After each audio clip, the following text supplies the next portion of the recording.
Starting to get warm outside, y'all, so you know what that means? About time to fire up that griddle, go buy some really awesome steaks. And today, I want to bring you 5 great tips to make an awesome steak. You will not want to miss it.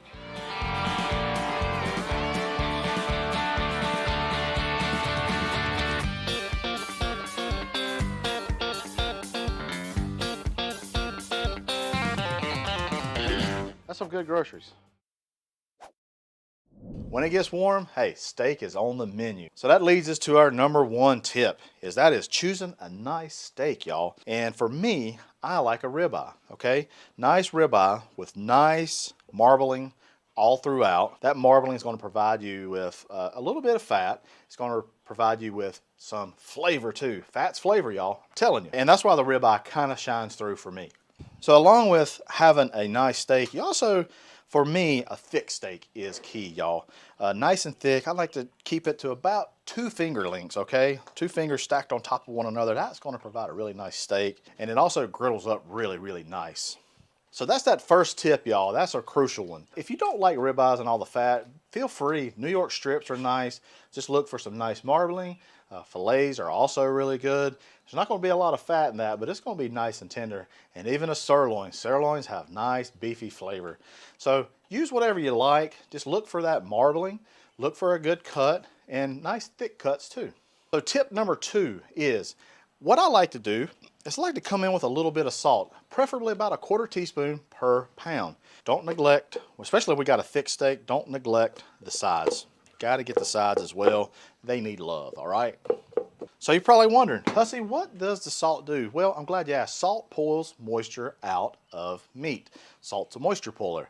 What that does, it brings moisture up to the top, but once it dries, the salt kind of comes into the meat. Salt is one of the only seasonings, if you will, that penetrates meat. So there you have it. How do you get some good flavor? Add a little bit of salt, let it sit for a little bit. You can also do this 24 hours in advance, stick it in your fridge, and you'll have a nice, dry, flavorful steak the next day.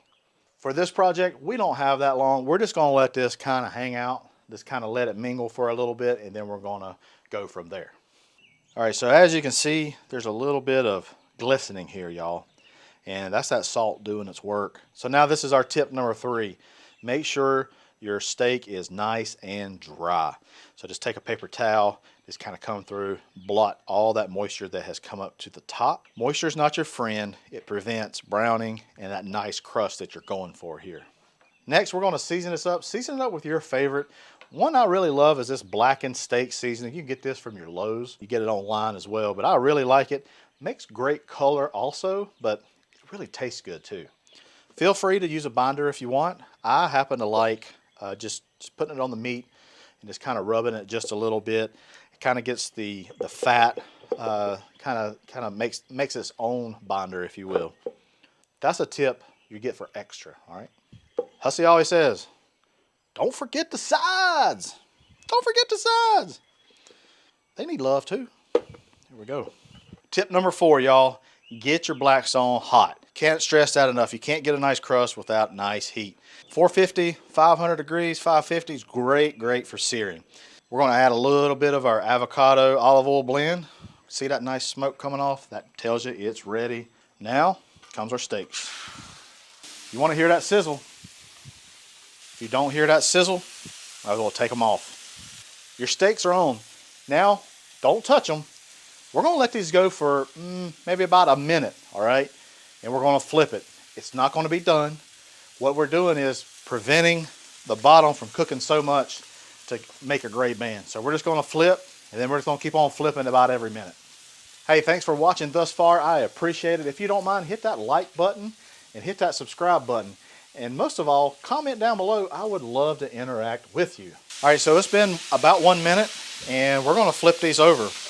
And if you noticed, I did not flip these on the same place where they were.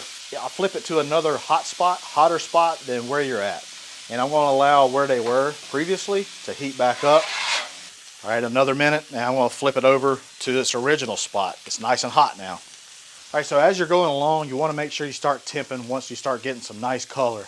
And whatever you like as far as temperature, I like mine a medium rare. So about 130 degrees But one thing you might want to do, you might want to pull it off about 120 degrees because that steak, because it's kind of thick, it's going to rise temperature just a little bit.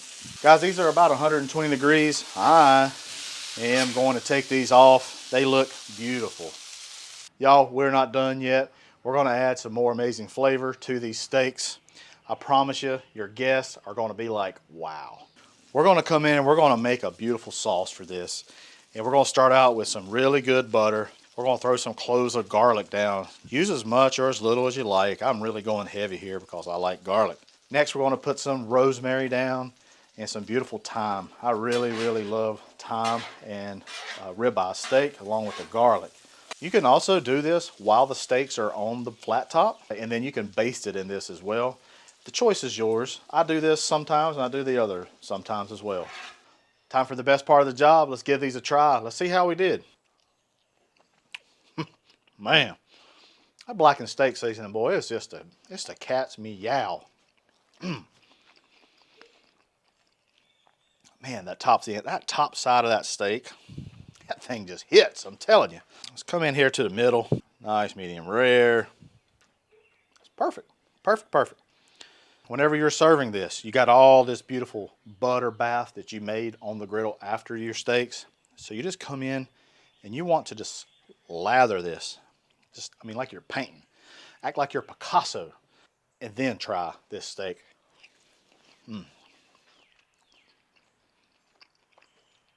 That garlic, the rosemary, the thyme, also that butter, just shines through. Amazing. Y'all give these tips a try. I guarantee if you do these tips, your next cookout, you will nail that steak. People will be ecstatic about it. I appreciate you stopping by. I appreciate you watching. Head on over to the Blackstone Network where you'll find awesome videos just like this. I'm Matt Hussey. That's some good groceries.